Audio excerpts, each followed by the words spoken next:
Gold, trusted gold buyers. మీరు తాకట్టు పెట్టిన బంగారాన్ని విడిపించి ఈ రోజు ఉన్న మార్కెట్ ధరకు కొనబడను.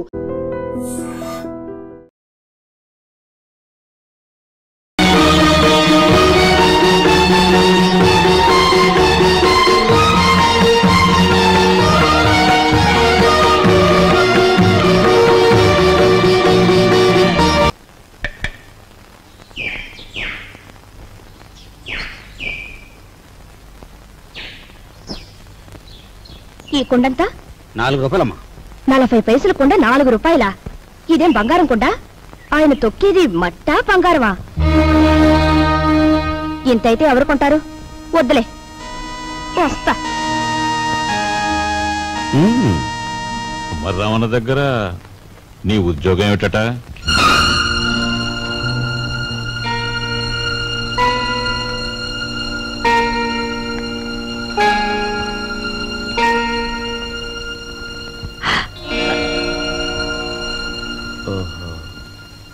మాట్లాడమే. కుమారరామన్న దగ్గర నీ ఉద్యోగం ఏమిటి? మట్టి తొక్కటం, అతను తయారు చేసిన కుండల్ని ఎండలో ఆరబెట్టడం, కాలిన కుండల్ని బండి మీద సెంటర్కి చేర్చడం. అది. నువ్వు చదివిన చదువేమిటి? నీ మీద మేము పెట్టుకున్న ఆశలేమిటి? నువ్వు చేసిన నిర్వాకం ఏమిటి? అతను నన్నేమీ అప్లికేషన్స్ పెట్టమనలేదు, పోస్టల్ అడ్రస్ జత చేయమనలేదు, వెధవ ప్రశ్నలు వేసి ఇంటర్వ్యూ తీసుకోలేదు, రికమెండేషన్ తెచ్చావా అడగలేదు, లంచం ఇస్తావా అడగలేదు. నన్నుగా గౌరవించి నాకు ఈ ఉద్యోగం ఇచ్చాడు. కానీ నీ పెద్ద కొడుకు మట్టి తొక్కుతున్నాడంట గాని ఊరంతా మీ నాన్నగారిని అడుగుతుంటే ఆయనకెంత నామోషిగా ఉంటుందో ఒకసారి ఆలోచించావా? అమ్మా, ఎటువంటి వంశంలో పుట్టాడు, ఎటువంటి మహారాజుకు మనవడని పెంచుకున్నాడు. అసలు నేను చెప్పేది ఏంటంటే,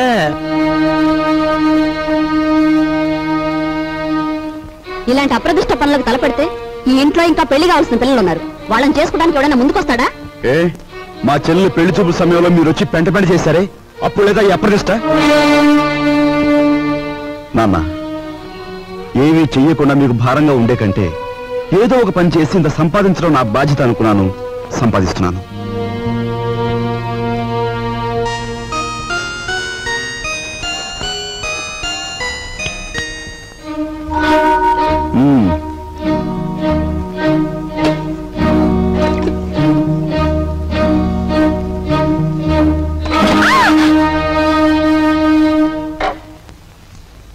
అక్కడ మట్టి తొక్కుతున్నట్టు ఇంట్లో ఎందుకు చెప్పు?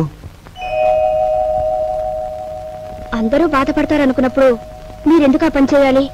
చేశారే అనుకోండి, ఆ సంగతి చెప్పకుండా ఎందుకు దాచిపెట్టాలి?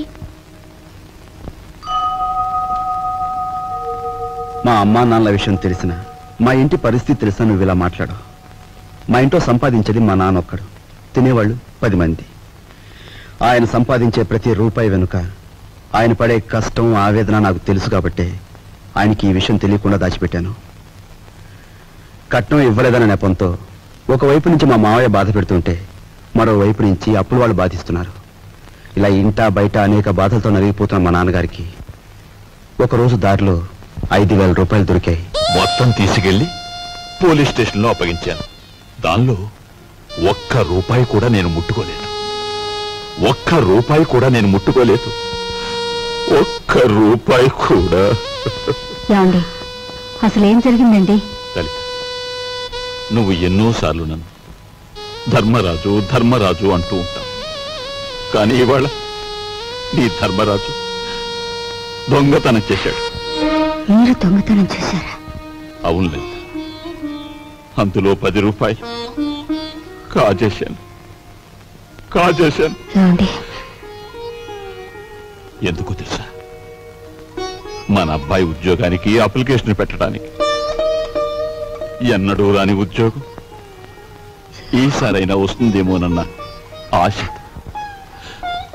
లలిత, ఇంకెప్పుడు నన్ను ధర్మరాజు అని పిలవకు. లేదండి, ఇప్పుడు మీరు నిజంగా ధర్మరాజు. అశ్వత్థామాత కుంజరాహ అని ధర్మరాజు అంతటి వాడు అబద్ధం ఆడాడు. అది ఆపద్ధర్మం లలిత. ఇది ఆపద్ధర్మమేనండి. మన బిడ్డ కోసం మీరు చేసింది ఆపద్ధర్మమే. మా అందరి అవసరాలు తీర్చడానికి అంకితమైపోయిన మనిషి మా నాన్న. అలాంటి మనిషి కోసం నేను మట్టి తొక్కడమే కాదు, ముష్టెత్తుకైనా సరే మా ఇంటి బాధ్యతను కొంతవరకైనా స్వీకరించాలా లేదా? ఇప్పుడు చెప్పు, నేను చేస్తున్న పని తప్పంటావా? తప్పంటావా?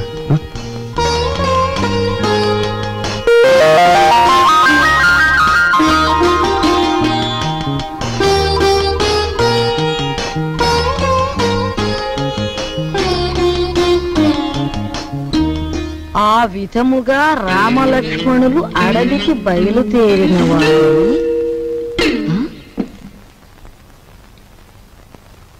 ఏంటబ్బా? ఓ చిన్న సచ్చినాడా, ఆ పెద్ద సచ్చినాడేమో మట్టి తొక్కుతున్నాడా, వీడేమో పాచి ఊడుస్తున్నాడా? వీళ్ళకి ఏం పోయే కాలం వచ్చిందమ్మా? ఇంతకీ నేను పని మనిషిని ఎందుకు పెట్టట్టు? అబ్బాయ్, నువ్వు ఆఫీస్కి వెళుతున్నావల్లే ఉంది. పెళ్లి దగ్గరకు వచ్చింది కదా, పనులన్నీ తొందరగా జరగాలి. అప్పడాలు చెయ్యాలి, వడియాలు పట్టాలి. ఓ 400 ఉంటే అమ్మాయికి ఇవ్వు. అమ్మా, ఆఫీసులో లోన్కి అప్లై చేశాను, అది రాగానే ఇస్తాను. అదేమిటన్నయ్య, అయ్యవారు వచ్చే వరకు అమావాస్య అవుతుందా?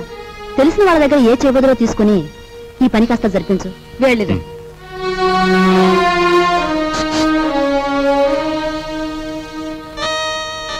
ఏమిటండి, నీకు మధ్య ఏమన్నా పోయిందా? మన బాకీ తెచ్చుకున్న వాళ్ళని పెళ్లి పనులు చేసుకోమంటావేంటి? అయ్యో రామ, పెళ్లి చూపుల రోజు మీరేమన్నారు? మా కట్నం బాకీ తెచ్చుకుండా ఇంట్లో ఏ శుభకార్యం జరగటానికి వీల్లేదన్నారా? ఇప్పుడు ఈ పెళ్లి జరిగిందనుకోండి, దానికి ముందు మన బాకీ తీరుస్తారన్నమాటేగా. అమ్మని, నువ్వు అసలు రాజకీయాల్లో దిగాల్సిన దానివే, పొరపాటున అన్నుకట్టుకున్నావు. రాజు, నువ్వేవి అనుకోనంటే ఈ డబ్బుతో నీ అప్పులన్నీ తీరిస్తే ఎలా ఉంటుంది? స్నేహితురాలుగా నేనేం చేయాలో, ఏం చేయగలను నాకేం అర్థం కావటం లేదు. నీ అభిమానం, ఆత్మబలం అండగా ఉంటే నాకు అంతే చాలు. పద.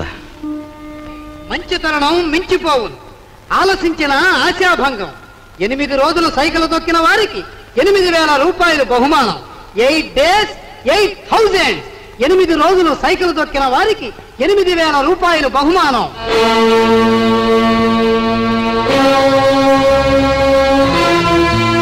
రాజు, అప్పులు తీర్చడానికి నువ్వు సైకిల్ తొక్కుతున్నావట. మనలాంటి కుటుంబాల్లో పుట్టి ఇలాంటి పనులు చేస్తే ఎంత పరువు తక్కువగా ఉంటుందో ఆలోచించు. నేను చాటుగానో సన్నాసి బుద్ధితోనో దొంగతనం చేస్తున్నాను అనుకో, లేదా కన్నవాళ్ళనే వెన్నుపోడు పొడుస్తున్నాను అనుకో, లేదా అప్పుల చేత పంచాయతీ జరిపించాను అనుకో, అప్పుడు నేను 10 మంది చేత చీ అనిపించుకునేవాడిని అవుతాను. ఏమిటా నువ్వు మాట్లాడేది? మొన్నటికి మొన్న కుమ్మరాడి దగ్గర కూలిపిని కొప్పుకొని ఈ ఇంటి పరువు మీద పెద్ద బండ పడేస్తావు. ఇవాళ మీ నాన్న చచ్చిపోయాక ఆగు, ఇప్పుడు నువ్వేమిటి మాట్లాడింది? మా నాన్న చచ్చిపోయాడా? ఆ మాట నువ్వంటున్నావా? నువ్వు ఏమిట్రాది ఆవిడ అలా రెట్టిస్తున్నావు? మరి చూడమ్మా, నాయనమ్మా నాన్న చచ్చిపోయాడు అంటుంది, అత్తయ్య అంటుంది. అసలు అసలు నాన్న చచ్చిపోవడం ఏంటమ్మా? Non sense. నాన్న చచ్చిపోలేదు, నాన్న చచ్చిపోలేదు. మనందరం కలిసి ఆయన చంపేశాం. అవునమ్మా, నిర్దాక్షిణ్యంగా కాలు రాసి చంపేశాం. కొండంత మనిషిని చాదస్తుతో కొందరు, స్వార్థంతో కొందరు, ఇలా అందరూ కలిసి ఆయన చంపేశాం. ఏ చంపలేదా? ఒక్కసారి మీరందరూ గుండెల మీద చేతులు వేసుకుని ఆలోచించండి. ఆయన జీతం నెలకు 500 రూపాయలు, కేవలం 500 రూపాయలు. తాహతకు మించిన కోరికలు కోరి మనందరం కలిసి ఆయన చంపేశాం. He was successfully murdered by all his family members. నోరుంది కదా అని తప్పులు పడుతున్నారు. నేను చేస్తున్న ఈ పనిలో ఓ పవిత్రమైన ఆశయం ఉందే తప్ప ఇదేం పరువుపోయే పని కాదని నాకు బాగా తెలుసు. మీరు ఒప్పుకున్నా ఒప్పుకోకపోయినా ఈ పని నేను చేసే తీరు.